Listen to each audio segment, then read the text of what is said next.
The youth of the cave and whoever follows their footsteps represent one type of the youth in the Muslim Ummah. These are the ones that the whole Ummah's prosperity is dependent on.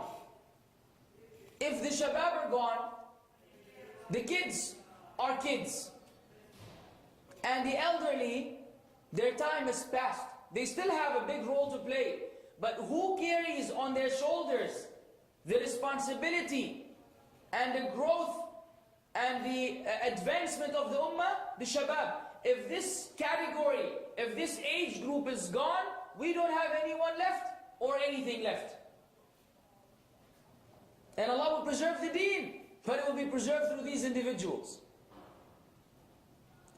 These are the ones who know that Tawheed is the most important thing in life.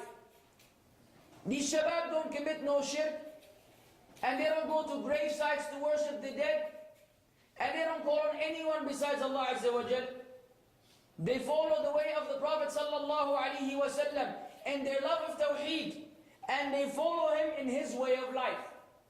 These are the youth who consider the Sunnah to be the most important thing to follow. And they consider the Prophet Sallallahu Alaihi Wasallam the most important individual to follow. Not anyone else. Not the rappers, and not the singers, and not the actors, and not the cricket players, or the soccer, or the basketball, and the list goes on. They don't try to imitate any of these losers, because they have a winner to follow, the Prophet Sallallahu Alaihi Wasallam. These are the youth who you find them in the masajid at the time of salah, in the first row, early, when they're supposed to be early. These Shabab, these youth, understand the importance of da'wah. They enjoy what is good, forbid what is evil, because they strive to fulfill the ayah, كنتم خير أمة أخرجت للناس تأمرون بالمعروف وتنهون عن المنكر وتؤمنون بالله. You are the best nation ever produced to people. You enjoy what is good, you forbid what is evil, and you believe in Allah. When they see evil outside, they don't remain silent, and they're not afraid of anyone but Allah. They see haram, they speak about it. People don't like it, you can never please the people. Pleasing the people is not an objective in and of itself. It's specifically if it will conflict with pleasing Allah. They enjoy what is good, forbid what is evil. They give da'wah.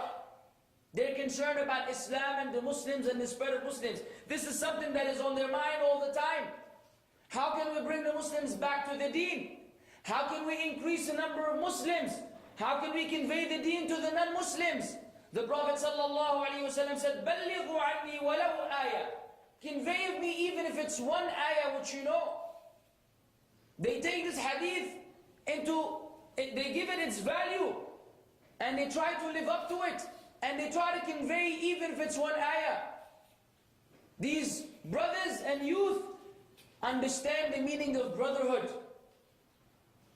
They're not divided by sectarianism. They're not divided by groups and names and websites. Specific websites for a specific kind of damage. And everybody plays his own game. They don't fall for that trap. They realize that this ummah will not succeed until brotherhood is established upon the truth. Without it, we can't do it. There must be that one group upon the way of the Prophet ﷺ. So they understand the meaning of brotherhood. They're not racist to one another. The Shabab, the youth, are the least to be racist and say you're this nationality, I'm that nationality. They don't care about these things. Usually they get along. And this is part of Islam. Even though many people have failed to realize it and live up to it and implement it, this is part of Islam. Inna akramakum indallahi atqakum. Verily the most honorable in the sight of Allah amongst you is the one with the most piety. Not the one with the nicest passport or fanciest nationality or citizenship. That's not what it is. Not in the deen of Allah at least. These youth understand that Allah has promised that this ummah will prevail and will succeed and will dominate. Even if all the disbelievers hate it, and even if all of them conspire with one another to eliminate Islam, they will never be able to do it. وَإِنَّ جُنْدَنَا لَهُمُ الْغَالِبُونَ. Verily the soldiers of Allah are the ones who are victorious.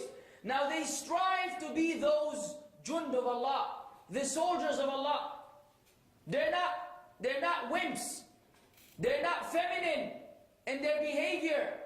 They're not silly. They're real men.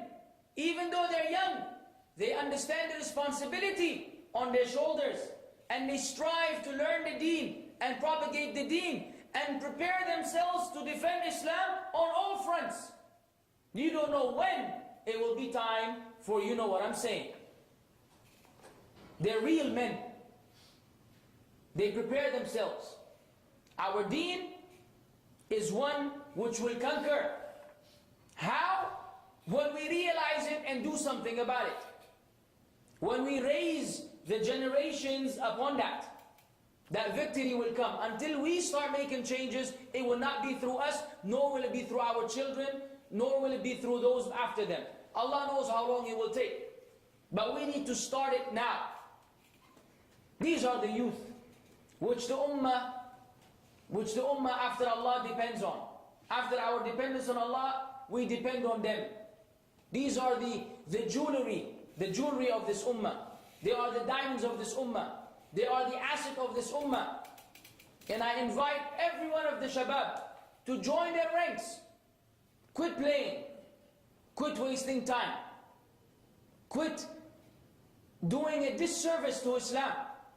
Join the ranks of these youth, whom Allah Azza wa Jal will give victory to Islam through them. Be one of them, and don't ever fail them.